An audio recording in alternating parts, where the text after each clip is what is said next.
You are now tuned in to the Windy City Benders podcast. This is WCBP.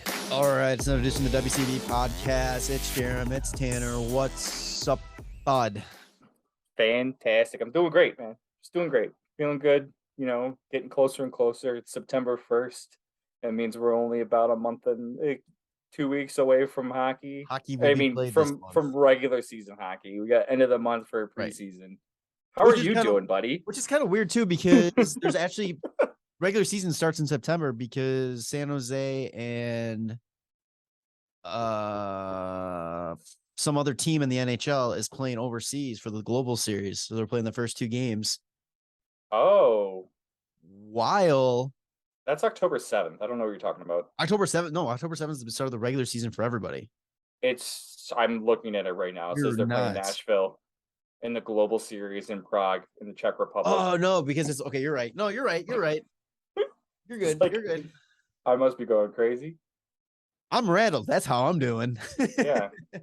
It's like, why would they have the regular season start like 2 weeks before? But they're still playing preseason games while those games are going on. Are they though? Yeah. So I was just looking at that. Yeah, they are. Unless I don't know what this it was other games that day. Yeah, NHL. Oh, okay. Season, yeah, preseason. Oh, I clicked on Pittsburgh's went to their website and it shows their preseason information and their last game is the 7th, which is the game. And the Hawks' last game is the 8th. Oh, really? That's funny. Oh, yeah. Well, that's fine. So do you count that the real start of the season, or do you count the 11th? No, I would say the national actual start of the season makes more sense to me, but so the 11th, October 11th is when the true NHL season starts. And I'm not just saying that because it's Nashville playing those games. Right. So here's another quick question then. Are they playing any teams in Czech Republic too? Assume so. That's what they right. That's what the Hawks did. Yeah, the Hawks played St. Louis on the 8th. And the Flyers did that too, and they lost to the team they were playing. Vegas is playing a game against Arizona in Boise, Idaho. Is a preseason game. Yeah, it makes sense. Neutral ground. On the 8th. Weird. I didn't know that. I guess I just hadn't seen it. Arizona's doing a whole tour of the country to play their preseason games because Mullet Arena it won't be ready. Oh. I don't think we talked about that. I mean, Vegas is the home team in that game though, so Vegas always does that. I think they play games around, but never I thought it was they played in different parts of Nevada and stuff like that. Kind of take the show on the road. Yeah, I'm sure Kessel's real excited to go play a preseason game in Boise, Idaho. Oh God, don't remind me that he's out there. Number 8. The grade 8, baby. Let's go. Vegas knows how to piss people off because when they put out his new number, they're like, oh, the grade 8, and Washington fans just were not having it. And it was amazing. Hilarious. I mean, who's played more games in a row? That's the real big exactly. That's the real big thing. Who's more likely to break a record first? The grade 8. All right. Yeah. That's the thrill. The holy Mackinac. Let's go. Oh God, yes. I want to know too if they're gonna use the hot dog emoji for him, even though he does not like hot dogs. I'm sure he actually likes hot dogs. He just hates the fact that he's associated with that. That's true. But yeah. All right, Hawks talk. Hot start. All right, so Hawks talk. Not much going on. Which is going to be on par up until probably the start of the season. I mean, obviously preseason games, we'll have stuff to talk about with the Hawks, but there's really not much to expect. One little thing that came out today is Marian Hossa, November 8th, is coming out with an autobiography about his life, essentially. That's what an autobiography is. Yeah, so... I saw that looks like Scott Powers helped write it, it said, in a tweet that he wrote. Oh, friend of the show. Let's see. Yeah, Scott Powers tweeted out, excited to announce I assisted Marian Hossa with his autobiography. It releases at Triumph Books on November 8th. You can pre-order it online. It's Marion Hossa, My Journey from Trenton. I'm assuming. I think that's how it's pronounced. I'm not sure. Trenton to the Hall of Fame. Let me find that out. So that's like what we have like degrees of separation from Marion Hossa with a lot of actually our degrees of separation True. from Hossa is very small Yeah. because of all the players we've had on and all that, which is cool. And the guy that wrote his book, awesome. But no, that's gonna be super interesting. I'm really excited to pick it up and read it. We were kind of talking about it before we started recording that I think it'd be super interesting to see that he kind of goes into a little bit about his condition when that forced him to retire and kind of explain more because they talked about it when he retired, had it retire and all that, but they never really explained exactly what the problem was. And just to kind of hear kind of like what he had to go through to keep playing the game and all that, like with that condition would be just super interesting to me. I don't know if that's bizarre or not, but yeah, I think it's going to be some good stories. I can only imagine he had a hell of a career. Yeah. I'm excited to I want to read it because I want to see like what kind of emotions maybe he had during his third trip to the Stanley Cup final in a row and it finally paid off. Three teams, 3 years, 3 finals. I only get one. Oof. I wonder, I would always, part of me, like, always wish they went to game 7, that series. One, so they could win it at home. Yeah. And Yeah. 2, just to see if he was just like, oh, fuck, not again. Yeah, right. Oh, shit, here we go. Yeah, what a weight off your shoulders that it doesn't actually go to 7 for the 3rd year in a row. Yeah, I was sitting in overtime, though. He's probably just like, oh, fuck, oh, fuck, oh, fuck, oh, fuck. He probably sold Kane's goal more than Kane did just to make sure it like went in and just ended the drought and the curse. Yeah. But he's the first guy. I don't even know if he was on the ice, but if he wasn't, he's the first guy over the boards when he's staying down the ice. He's like, it's over. It's over. Thank God. He's got his own little celebration off in the corner. Like the whole team is on the Emmy and Hossa's just in the like center ice, just throwing his stuff off like Mighty Duck style after the Bash Brothers. Gotta love it. Speaking of Patrick Kane, we had Kaner Watch 2022 pick up again this past week. Some Twitter account, I don't know who it was, and I'm not gonna give him the time of day, tweets out a picture of him at the airport saying at O'Hare listing all the possible flights out of the terminal that he's getting dropped off at because he also had his gear with him. He had his gear and he's standing there, and I'm sorry, Kaner, I thought that dude looked too small to be you, so I apologize. I thought it was Entwistle for a second too. It really didn't until you really focused on it and really looked at it. It didn't look like Kane. No. But anyway, so find it. He was getting traded to it was flights leaving around this time end up going to Buffalo, Minnesota, Washington. It was just like, what do you mean flights? Like he's outside the airport in the where you get dropped off for departures, and it's like, oh, like there's all these flights leaving. It's like, yeah, it's O'Hare Airport. It's fucking international. Like, like where's he going? Where's he going? Turns out he's just going to the BioSteel camp. That, yeah, like, 2 days, like a day later. Are at. Yeah, a day later, there's a video of him walking off the bus at BioSteel camp. So this is our hell for the next 5 months. I just think that it's like, just talking about the BioSteel camp real quick, though. I think it's really cool that like Connor Bedard's just there too. Well, he's sponsored by him. Like but it's like all NHLers, and then it's just like, yeah, this guy that's probably going to go first next year. Like, well, they know it's very reminiscent of like Austin Matthews playing in like that World Cup or whatever that they had before he even played his first NHL game. It's like, but he was already they know that he deserves to be with these guys already. So it's like, I'm excited. Him and McDavid had a nice little give and go in the scrimmage that they were doing. Like, yeah. I'm so excited for that guy. Oh, now that just reminded me. Speaking of McDavid. Oh yeah, the McBust. Yeah, he can't play the Hawks, man. We've talked about this. This isn't old news to us. I mean, viewers, whatever, however you take this in. McDavid sucks against the Blackhawks. We are his kryptonite. What is it? What did they say that his career against the Hawks is currently? Yeah, it's only like 2 goals and like 4 assists or something. 2 goals, 3 assists in 14 games at even strength, and he's been outscored. Yeah, and he's been outscored too. Isn't that just insane? Yeah. When it comes to playing the Hawks, McDavid doesn't got shit. I've seen McDavid live twice, and I've been super excited for it. And both times I've left disappointed because I didn't see this great McDavid show. And it's scary as shit when he's on the power play. Like, I think he has more points on the power play than like even strength, but like we didn't go into that because we're talking about even strength here. Okay. He did have that last game, Jalmerson night, when they played him. He did have Keith's first game back. Yeah, he did have a filthy assist, if I remember correctly. So I will give him that. But still, I don't know about this McJesus whole persona, dude. It's fucking brutal. He's terrible. Yeah. Trade him. Yeah, we'll take him off your hands. We have the cap. That's like can't they beat want him. Join him. They said they want Kaner. I mean, 1-for-1. I'm fine with it.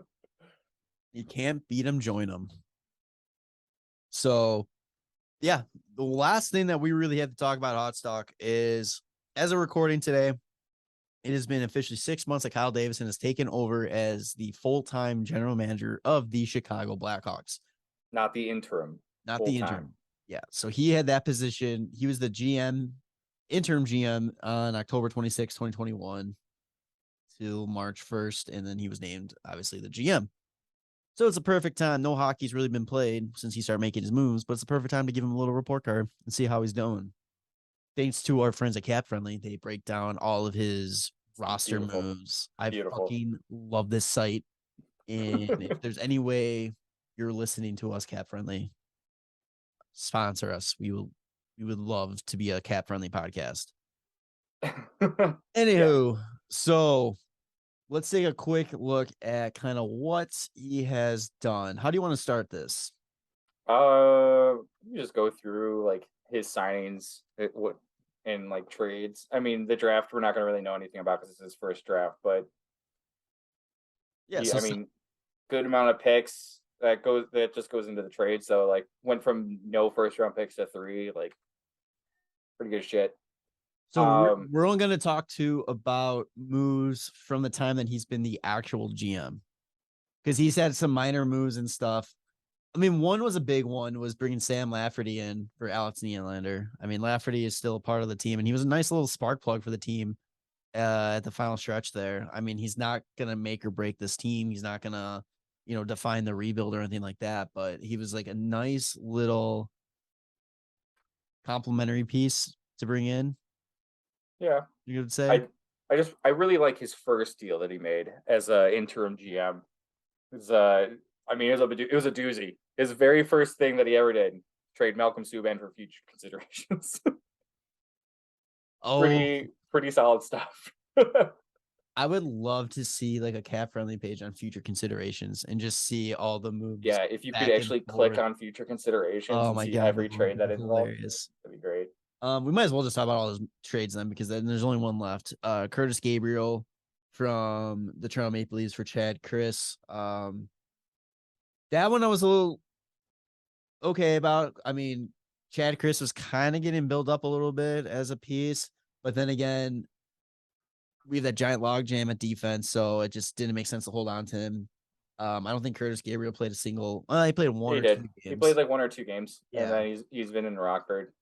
And he's a UFA now, I think. So I don't even think he's unsigned. So 2 games with the Hawks, no stats, but just brought in a little grit. He's a fighter. First real trade that like ended up being a roster spot is that Lafferty for Nylander trade, which I think has been good. Lafferty's been much more useful on the Hawks than Alex Nylander ever was. And he made the big boy trade. His 4th trade as a GM was the Brandon Hagel trade. Brandon Hagel and 2/4 to the Lightning for Taylor Radish, Boris Kachuk, and 2 firsts. And that's when we were like, oh my God. That was a very Kyle Davidson means business. That was a very mixed emotion day, because it was like, fuck Hagel. But then it was like, okay, that's a lot. Yeah. And I blame this trade. And you know what? I honestly, I blame this trade for the DeBrincat trade reaction too. Well, the one also kind of like it's hard because if there was an extension in place, I'm sure it would have been more. Right. But there isn't one. Yeah. And there hasn't been anything announced about it either. I think the problem with that was when you saw Brandon Hagel. Brandon Hagel is a great player. We loved him. He was a top 6 forward type of player. For the Hawks. DeBrincat's a top 3 guy. He is he's top line. He's a franchise a guy you build around. So if you're like, okay, you got what you got for Hagel. Oh, I can't wait to see what we get for DeBrincat type of thing. And the common fan doesn't really look at the extension consideration or the fact that like Hagel has 2 more years at 1.5. Yeah. Like, especially in a like cap crunch of a team too. Like, I mean, they went all the way to the Stanley Cup final. Like, good for Brandon Hagel there. And like, he's going to get leaned on more this season because they lost a few guys. But yeah, he'll jump up a little bit.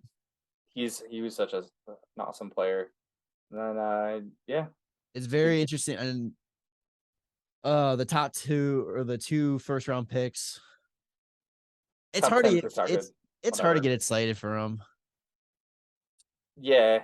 I mean, what if Tampa just all of a sudden gets tons of injuries? But they're not. Finishes middle of the road, gets 11th overall. Great. But our luck, they get 11th overall, somehow win the draft lottery, and then we'd lose. No. No, I'm saying like they just missed the playoffs and only are allowed to move up like 3 spots if they win the lottery. Yeah, so we'll see. Yeah, I mean, there's not much. I think there's the Fleury trade, which great. Like, it could have been a first if Minnesota played better, but they didn't. But we got Fleury for nothing. He got a 2nd round pick out of it, which is good. Good job. Yeah. 5th round pick for Ryan Carpenter, which we're not going to have until 2 years from now, which is kind of funny. Then we have that DeBrincat trade for a 1st, a 2nd, and a 3rd. The same year as the 5th round from Calgary. Yeah. 24, man. He liked something about that year. 24, yeah. Yeah. And we got the Kirby Dach trade, 1st and a 3rd, which I think is a great value because I think Frank Nazar is going to be. I mean, I'm just hyped on him. I'm so pumped. Yeah, I like that guy a lot. I'm blown away that we got 2 picks for Kirby. 2 picks, let alone a 1st rounder in the top 15. Yeah. Okay. All right, Montreal. I still want Kirby to do great. He also. Oh no, I do. Yeah, 100%. Still unsigned. I still sign him. Yeah, I love Kirby, and I still think he got a bad shake here in Chicago. Yeah. But I'm not dumb. This, I think, was extreme overpay for Montreal, but it's fine with me. Yeah. Cool with it. And then I think the move that we all thought was going to happen and knew was going to happen, Peter Mrazek ended up getting a 1st out of it too, which is fantastic. Which we traded a 2nd, but moved up, basically took on the contract and got a guy that they wanted. It's just like some minor things for the last like 3 trades he made, which is just swapping 3rd round picks with Arizona for their 3rd, or actually Dallas's 3rd next year. We traded away a 6th round pick, and we also swapped 6th rounders with Carolina. So nothing crazy, but a couple of big boy trades in there out of like the minimal amount of trades that he has. What grade would you give Kyle Davison on his trade so far? I mean, probably like a B. I was thinking a B. Well, because like everybody thinks that we should have gotten more for DeBrincat, which is understandable. Like, if we had gotten like a little bit extra, I would say like A. But like, we got more than I thought we would get for Kirby Dach. The Hagel trade's insane. And then, I mean, nothing else is really all that crazy to me, which is why like it's not like, oh, all these moves are so necessary. Like, that's an A. Like, he's clearly like made the team a lot better, but like the moves that have a huge impact are like very good moves. And then there's just a bunch of minor ones that, like, I don't know, we'll find out in the future if like those actually mattered at all. Yeah. The reason I was thinking originally, I was kind of thinking like a C+. Mm-hmm. But then I kind of re-looked at it as what the situation is. This is a rebuild. And you're looking at his trade page, draft pick, draft pick, draft pick. Yep. First rounder, first rounder, first rounder, first rounder. Like he's doing what he needs to do for the rebuild. And Bowman left him with nothing in our system. Yeah. He left him with nothing in our system. He left us nothing in draft picks. So I bumped him up to a B just because I think that he is doing a great job trying to do a reset. And the shitty thing about it is that even though it's like I feel like he's doing the right thing for the reset, I don't think the rebuild truly begins till next year. Because this past off season was getting picks back, getting some prospects in, stocking the shelves a little. Yeah. And then next year is when you kind of start going like, all right, now this pick is going to start. Well, this is why it also makes sense that the rebuild is starting this year. You sign guys this year that you are looking to trade. Whereas last year we made trades and signed guys in order to try and push for the playoffs. And that was just a dumb fucking idea. Yeah. So yeah, this is the first like legit season of like rebuild. We're not going to go over the draft picks, but I want to get you for his first draft. Give me a grade. I don't know, man, because you don't know if his draft. Well, no, but I'm just saying though, like I think it's great that he like was able to go out and get 3 first rounders, and I think that's in a good grade in itself without even knowing who those picks are going to be. Like, sure, he gets a B plus. All right, you're right. No, you're right. Like, no, you're right. Like, hopefully they're good. All right, so great draft to be determined. TBD signings. This is where it gets a long list here. We're not going to talk about like some of the minor ones, but his biggest cap hits right now are Max Domi and Andreas Athanasiou, which I think are great because they're only 1-year deals and they're clearly going to be moved at the deadline for more assets. And I think those are good signings because those are guys that like teams typically want near the deadline. Max Domi's been moved before at the deadline. Like he went to Carolina last year. Like he's the type of player that like guys want to get on their team. And he likes Luke Richardson a lot. So like, that they have chemistry there. Hopefully he has a good season and like can pump that value up. I mean, that's thanks, Max. See you later. What I like about both of those guys too is they're coming in with a chip on their shoulder a little bit. They're both guys that theoretically should be signing a big ticket. They should be much further along in their careers than they are. So now they coming into a situation where they're going to be, they're the guys on this team to kind of step up, show what they can do, earn that ticket for next year. Yeah. And it's going to benefit everybody in the situation. Yeah. These are the guys who we trade them to. Athanasiou is 28, Domi's 27. Those are the, they probably wanted to sign a long-term ticket with whoever team they were with, but they're kind of now on like, you're going to have to prove it that you're going to be a big asset to some teams. And the Hawks are the perfect team for them to get a lot of ice time to show that shit. 100%. I mean, it's a low risk, high reward situation. Yeah. Yeah. I think the funniest signing he has so far is Jack Johnson. I'm super excited about it. It's the funniest, but it makes the most sense. It makes. We have Johnson and Johnson out on the ice. It just sounds like a law firm is taking over. I just don't know why he's still playing. He won his cup. He's getting paid. Didn't Pittsburgh buy him out or New York? Loves hockey, man. Yeah, I think they did. Yeah.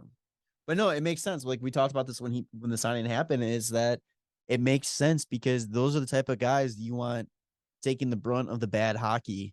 Bought out by Pittsburgh. Okay. That's the guys you want to be taking the brunt of the bad hockey. You don't want to let your young guys.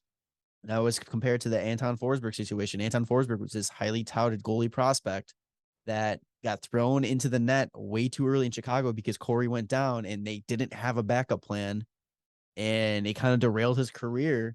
He's kind of having a little bit of a comeback with, he's in Ottawa now, right? Yeah.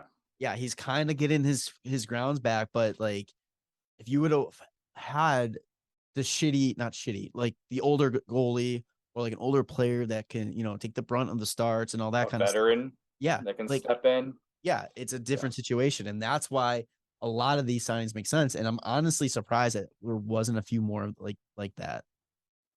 I feel like they probably want to give some time to like maybe not so much the guys they're looking to like blossom into like star players from the AHL, but maybe some guys that are gonna probably be like bottom line forwards and see if they can like have any kind of spark or anything like that. Like you like when they brought up Josiah Slavin last year, like nobody he's like a seventh round pick. It's kind of like That's true. let Reichel stay down and kill it in the AHL. Bring up somebody that's going to play like third, fourth line minutes and play that kind of role. Like if the top two lines are going to be set with pretty much Kaner and Taves and I don't know Domi and Athanasiou and whoever else, like you're not going to want to bring. Oh yeah, I mean Reichel's going to play up there this year, but you're not going to want to bring up like anybody that's going to be trying to put up a lot of points in the AHL or anything like that. Like you're going to want Yeah. to bring up No, those that kinds makes of sense. guys. It feels like it always feels like when they're like, okay, we need a veteran guy, let's grab a center, and we Yeah. didn't do that. Like that's just why I'm kind of like, I wonder why. But I'm kind of looking at the who's still available, and there really isn't that many I centers think that are like, okay, the good thing I've seen so far with Davidson, whereas like I didn't see it very well with Bowman, is that his contracts are like not outrageous. Like he's not throwing money at people just to throw money at people. right. And like even the guys that he's re-signing, like he re-signed Kurashev for like almost league min, I think 750,000 for a year. Caleb Jones is at 1.35 for 1 year. Like he's not going crazy. He's not giving everybody like no trade clauses and shit. But like the team doesn't deserve that. There But would have been like at least that's what I'm excited for. Is like when the team does start to get better, like what is he gonna do? Is he gonna have that kind of Seabrook contract where you're like, oh, like this guy's like 30 years old and you're giving him an 8-year deal at almost 7 million? Like I don't. That's probably not a good idea. But I don't think that's gonna happen with him just because he's more of an analytic guy. yeah, And so I think that is going to be huge for us. He yeah, is going to be able to realistically look at, hey, he did this at this age. Ain't getting better. It's just gonna slowly start to digress. He doesn't get, like Seabrook, he's gonna pay people for what they deserve, not what like based on how they used to play type of thing. If that right, makes right. sense. Or I don't know if It's that not. wording's right, but It's what you're gonna give during the contract, not what you've already given. yeah, exactly. Yeah, hopefully. I mean, you're gonna pay for what you want to get out of somebody, not like just what they've done, what their accomplishments are. I don't know, but so far he's made a lot of good moves, a lot of good contracts. Like, just keep it up. Yeah. Keep it up. That's all I gotta say. Get more firsts. I mean, we're poised to get at least one with Kaner. Hopefully, somebody else like has a good season and is worth it. I will bump his trades up to an A if he gets a first for Taves. If he gets a first for like Murphy or McCabe, or if he's able to move Seth Jones, I think he gets an A. I don't think he's gonna get a first for Taves unless it's like some late first. Really desperate move. Oh, also because we'll probably have to. I mean, we'll retain, but also take on a bad contract. Maybe it's possible to get a first. I mean, Taves is a solid centerman. Like he's not gonna put up a ton of points, but he's still a good like solid two-way guy. I think we're gonna have to get used to being friends with Arizona too this year, because I think Jonathan Taves and Patrick Kane are gonna become Arizona Coyote legends come trade deadline time. Oh yeah, So it's a gonna be little 50 little 50%, toss in, 50%. Yeah. a little like Kaner at 2.625. Just have them. Oh my god, a Kane or Kachina jersey, even if he never actually wears it. Dope. Yeah, I don't think that's happening. Oh. But so yeah, what would you give him a grade for his signings? I mean, he hasn't. That's the thing. It's like he It's hasn't done anything bad, and he hasn't done anything amazing. So that's why it's like a B. so on paper. So on paper, like I know it's tough to say and all this because it's like I even said before we even started this segment, it is totally unrealistic to even talk about give him a report card based on the fact that no games have been played since all this stuff has happened. But on paper, you can look at it. I give him a B too. I think this guy is a B average right now. Yeah, I'd say the fact that I, there's a bigger handful of like that's good, a much bigger handful of that versus like fuck. Yeah. Which I think the only one that we're kind of like fuck that sucks is like the DeBrincat thing. That's it. I don't see anything else that have been like, I wish we would have gotten more, or wish we didn't do this, or that's paying overpayment for this guy. Like, I wish there was a little bit more in the DeBrincat trade, but I understand why there wasn't. And Is I'm excited with what he got and Yeah. what he has gotten in those draft picks and what he's gotten like in these signings and just what he's done so far. Like it's been good. The Hagel trade is insane, Yeah, it's and the Kirby Doc trade is good too. Like good job. Like keep it up. is there any concern that he did too good of a job that you might have put a competitive hockey team together? No. Okay, just making sure. I want No. one he time in has my life, I want the Hawks to be goddamn terrible, worst hockey team. I think if the team starts to be good, then he's gonna make a move to make them not good. Like if the team's gonna start to be good, it's gonna be Kane and Taves. I don't even know if Taves really, but like it's gonna be Kane and like Mrazek would have to be good for them to fucking win anything. Do you think somebody would take Mrazek if we retain 50%? Yeah. If he's playing well, yeah. Because somebody's gonna get hurt. Somebody somewhere is gonna get hurt. And like if Davidson's just like, yeah, you want Mrazek at 50% and he would be at $1.9 million over the next 2 years. Okay, what Mrazek needs to do, he needs to put up numbers where he's still losing, but so everybody looks at him and is like, oh, well, if he had a good team in front of him, Yeah. and you make that trade, and then it's like, oh no, it Like the doesn't Hawks are matter what losing team like in front of him. 4-2, but he's getting like 49 shots against. Yeah. It's like, damn, Mrazek's had like a 915 save percentage. Like, but he's got like a 4 goals against average. Just enough in front of him, like, oh look it, he's hanging in, but the Hawks are This bad. if this guy had a better defensive core in front of him, who knows? Maybe he wins a lot more games. And then he gets dealt, and it's like, oh no, he was bad. It wasn't Blackhawks. That's the trick. All right. So yeah, Davidson, 6 months in, you were a B average guy. Hey. So, anything else for Hot Stock? No. All right, let's I think it's gonna be a quick episode, which is okay. It's all right. Fine. It's That's holiday cool. weekend. Everybody is only gonna listen to this, so let's keep it short for them. Yeah, Really quick on your drive. Couple signings happened. Yeah, not the Hawks, but in the NHL. The Hawks, in the NHL. Sam Steele signed to Minnesota. It was what, a 1 year, 875? 825. 825. He's still only 24.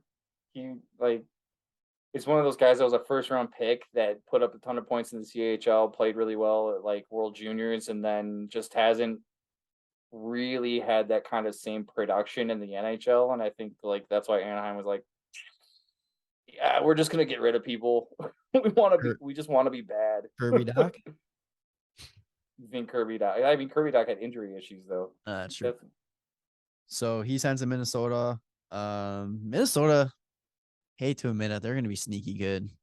Yeah, I mean, they need to be, if they're going to try and win, they need to have like these kinds of contracts and have somebody like Sam Steele that like plays much above like the 825, which he can, man. Like it's good. It'll end up being something similar to like fucking Ryan Hartman, where he just completely plays above his contract value just out of nowhere. That shit sometimes just happens when like guys get the right ice time and they get the right scenario. They're gonna be leaning on Marc-Andre a lot. Yeah. I forgot who their backup is now, too. Davison. Oh, that's right. Okay. Yeah. Good luck. Yeah. Good Another signing, goalie signing, Central Division. We'll stick with the division here. Yeah. I Jake know how to- Ettinger. I know how to say it, and I still get afraid to say it. Edinger. Ettinger. Yeah.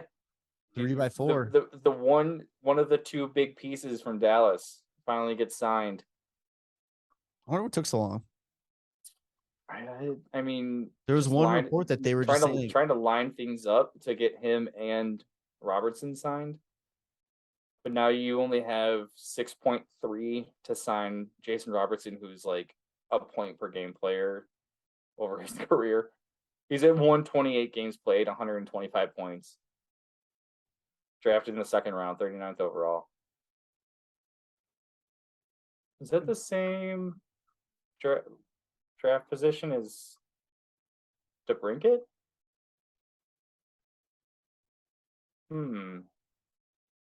Let's see. Let's find out. I think he was 39th as well. 17, 39th overall. You're talking about Jason Robertson, right? Jason Robertson is second round, 39th overall in 2017. And let's see. DeBrincat was second round, 39th overall. Oh my God. They're the same person. Oh my word. No, but that's kind of funny. That's a hot spot for point per game players or really good NHLers that come out of the second round. Back-to-back years, 39th overall, just playing hot as hell in the NHL. 40 plus goal scorers. Yeah, it's crazy. I don't know. He's definitely hoping to bring it. Sounds like a huge ticket next year.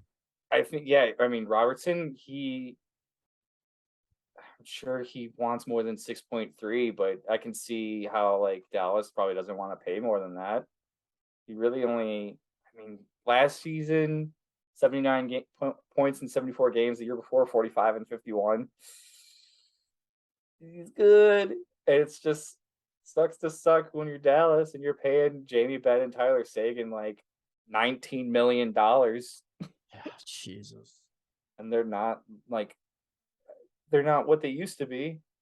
I don't know. Yeah, I probably shouldn't have signed Mason Marchment. That was another one of those signings that I didn't understand. I feel like anytime like there's some decent offensive player out on the market, Dallas is always in on them somehow. Like when they were in on like Tavares, it's like, where is that going to work? Weren't they in Gaudreau too? Yeah. Like, how is that? I don't understand. Every time. It's like Dallas is in on everybody. Who would want to go down to Dallas too when their owner sits there and calls out their players? Like you remember that? They played better afterwards. Yeah. Isn't it the year that they went to the finals? Was it? Yeah. Oh shit. All right, well, never mind. Good job, owner. Yeah. Yeah, he's like, hey, you guys fucking suck. Play better. And they're like, hey, fuck you. You're right. Fucking, yeah. Speaking of other signings, though, Tage Thompson getting the old Jeff Skinner contract in Buffalo has one good season. And, like, wouldn't you think that, like, with what you heard about him, it's like, wow, what a rookie year that kid had. 38 goals, 30 assists. Right? That's crazy. Fantastic. He's not a rookie. Not a rookie at all. he already had like 150 something games at least almost in the NHL. He's played 223 career games. He had 68 points last year. So in the first like almost 150 games, he only had like 35 points. 30. Oh no. 5. Yeah, 35. So it's just like, wow, man. He was part of the. He was like the main piece in the O'Reilly trade, right? Yeah, pretty much. Like the big piece that didn't quit. He was, well, I think that they got a pick from it too. Yeah, they got a first round pick. Let's see. Berglund. Berglund, Saboka are both out of there. Tage Thompson is the big piece. I wonder if it might have been. I don't know if Berglund and Saboka made it for like cap reasons or not, but Well, he quit. I mean, he just quit up. Said I'm not playing in Buffalo. oh yeah, Berglund. Yeah, he's just like, yeah, I'm done. I got $4 million on the table. I don't care. But yeah, like I just think it's really funny. Buffalo's gonna Buffalo, man. They didn't learn. He literally shot 15% last year. And if you go into the stats on Jeff Skinner in his first year in Buffalo, he had 40 something, like 40 goals, 41 goals, and he also shot 15%. He didn't even need a contract yet. No, it was an extension. He still has a year left on this contract. So like how it's so funny because now you have a year to to look at what you're paying for the year after. So watch him just absolutely shit the bed. Like, yeah, watch if he doesn't play at the level he did this season. Not only did you pay him too early and too much, but it's just like you're watching how you could have just waited to not give him that much as the year goes on.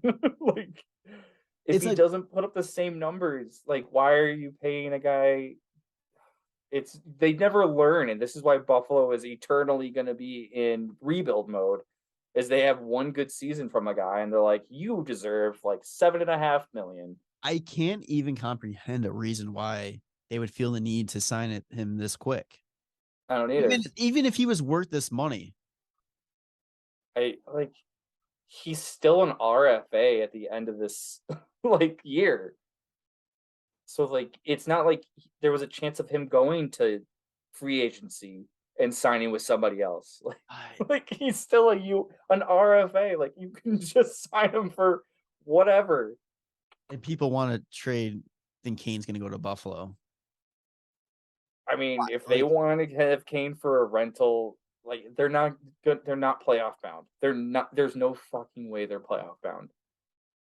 I don't even know who we would take besides. Like, okay, so Buffalo all their first round picks finished 5th in the Atlantic this year, and that's not happening again next year. Like Detroit got better, Ottawa got better. Like those teams are gonna definitely leapfrog Buffalo. Like, and that's even if Tage Thompson has this similar year that he had this year. Like, because they didn't do anything else. Like they still have Craig Anderson, don't they? Like, yeah, they re-signed Craig Anderson. They have Eric Comrie, Craig Anderson, and then they also have Malcolm Subban. That's their goalies. Like, I don't know if they think Owen Power is going to come in and put up some insane Calder level like Norris season or some shit. Like, did they forget that Ben Bishop is done? Like his career's over. He's not going to come off that LTIR. I mean, maybe because Kyle Okposo is in his last year of his contract, they're like, we'll just give you the money that he has on his contract. That way, our cap situation is basically the same. Like, I don't understand it. But what I do understand is while they're playing terrible hockey, they're gonna look pretty damn good every once in a while. Yeah, they are. Fucking right, they will. They dropped news starting in November. They are bringing back the goat head. I mean, in black and red, the way it should be, black and red. Let's go. Yeah. I mean, I will die on that hill. I think the black and red works a lot better than the blue and gold. I like them both, which is hilarious because it's like I don't know any other team that like has two different kind of color setups that are very like, yeah, that's them. Like, yeah, like it's crazy. I love it. That's one of my favorite like jerseys I got as a kid, like that Buffalo Sabres jersey. See that the Hasek era. Yeah. Especially being a goalie growing up, and Hasek was my like number one like guy that I loved watching. Ryan Miller too. Like, yeah, I barely remember like watching Miller though. Yeah, but I mean that was Martin Biron. And as corny as it is, I did like their video like announcing it in the locker room, and they did like Stranger Things, the upside down. The upside down, yeah. Yeah, I Pretty thought that was old. pretty cool. So Maxim Afinogenov. Oh yeah, my god, oh my dude. god. I miss that stick. I used to have his TPS response blue. That I had to get blue because he had it. Don't know why I had to get the same as him, but it was such a sick stick. Whenever I played NHL as a kid, I always had Maxim Afinogenov on like every created team that I had.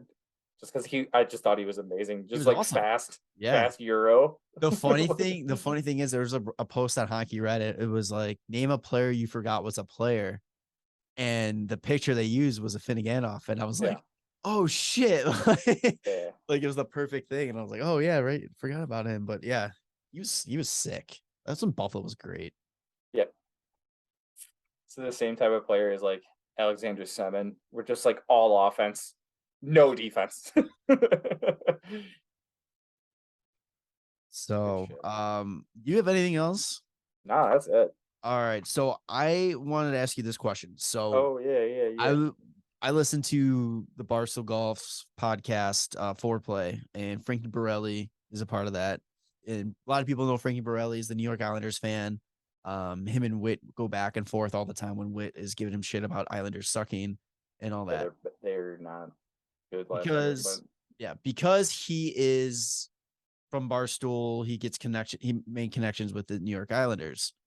He became very good friends with Devin Tays. Mm-hmm. So they're talking on the latest episode of Foreplay that they're asking, oh, what are you doing for Labor Day weekend? All this kind of stuff. Frankie was invited by Devin Tays to Colorado to go to his cup celebration. Yeah. Which is awesome. That's a really cool experience. Here's where I want to know if you would be if your team Frankie or your team, he's a fucking psycho. He refuses to go anywhere near the actual celebration part of it. He says he will not be taking any photos with the cup, with Devin, with the cup, or anything like that, because he is a New York Islanders fan. He's an idiot. And he said that he even said he got text from a couple of the Islanders saying that if you go there, don't even think about coming to the arena next season. Obviously, they're joking with him, but yeah. So but he is like throwing a fit. He's like, I am sick to my stomach thinking about like getting caught near the Stanley Cup when it's not for the Islanders, it's for Colorado and all this. He's insane, right? Yeah, no, that's stupid. Like he's just trying to like get like views and talk about bullshit. You're just dumb. What's that? I said it's just dumb. Like it's one.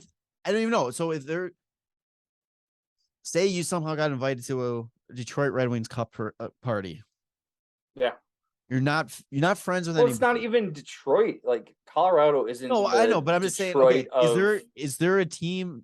Just think of a team like you. If it was like if he was refusing to go to like a Rangers Stanley Cup party, like understandable. Is there any situation where take out the fact that he's friends with the player whose party it is, whose daily cup it is? Take that fact out of it. You somehow got the golden ticket. You get invited to some player, I don't know, on a team like that's not the Hawks, their cup party, and they're like, "Hey, why don't you come take a picture with me in the cup?" Yeah. Is there any situation where you're like, "No, fuck you, we're not doing this"? No, I don't think so. Like St. Louis, I probably wouldn't go. Asheville? I mean, no, I'd go to Nashville's like a fucking cool place. Like at least Nashville's awesome. Yeah, I'm just trying to think, like, I'm just trying to fathom, like, it's what blows my mind is like he's friends with the player. Right. Like, that's your personal invite. It's not like, yo, like I know where the cup's gonna be. Like, yeah, exactly. Come to Colorado, like we're about to like crash this party. It's like, no, like you were personally invited by the person that's going to have the cup for the day. Okay, like, I needed to make sure like I wasn't taking crazy pills because they were all on his side, his side of it too. That's stupid. Like they think that because he's born like bleeds Islanders blue and orange that's probably just like a New York thing. Yeah. So all right. Or they're just like, you get invited to a cup, go to the fucking cup, take a picture, enjoy it. The only way I'm gonna enjoy the cup is if it's in fucking New York. I almost broke the cup in Chicago, so. They did Hockey Day in Canada or Hockey Day in America in they had the cup at Millennial Park. Oh yeah. At wherever the rink the they Bean? had. Oh yeah, right by the Bean. Yeah. Oh yeah, by the Bean. I think it's by the Bean. Yeah. Yeah. And they put it down, and me, Roy, Potes, and our buddy happened to see them bringing it, so we kind of snuck over there, got in line first, took a picture, and then the guy got yelled at. He's like, no, it's not supposed to be over here, it's supposed to be over there. So we all played kind of chicken with the cup, and not because we were all touching it, holding it.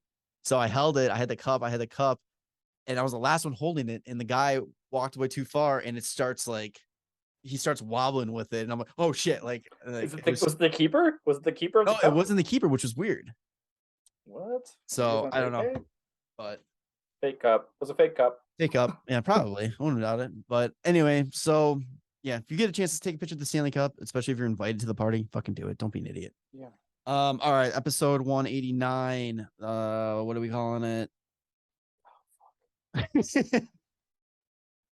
Always sneaks up on you. Always sneaks up on you. I like, you know what's funny is that like I had thought about this like 2 days ago, and then I forgot. God damn it. Jesus. Recap. We talked about Hossa's book. We talked about Kane Watch. We talked about I know. Davidson. The Davidson report card. Davidson report card. Yeah, sure. Why not? All right, Davidson report card. His 6-month review. His Ooh, performance review. How about just 6 month review? Okay. Clicks intrigued. See what it is. It's muy especial. All right. So make sure to subscribe to the YouTube channel, the Apple Podcasts, Spotify, 5-star reviews on Spotify and Apple Podcasts, social media at WCB Podcast or Facebook, the Windy City Benders Podcast. See you next time. All right. Love you, boys. Bye.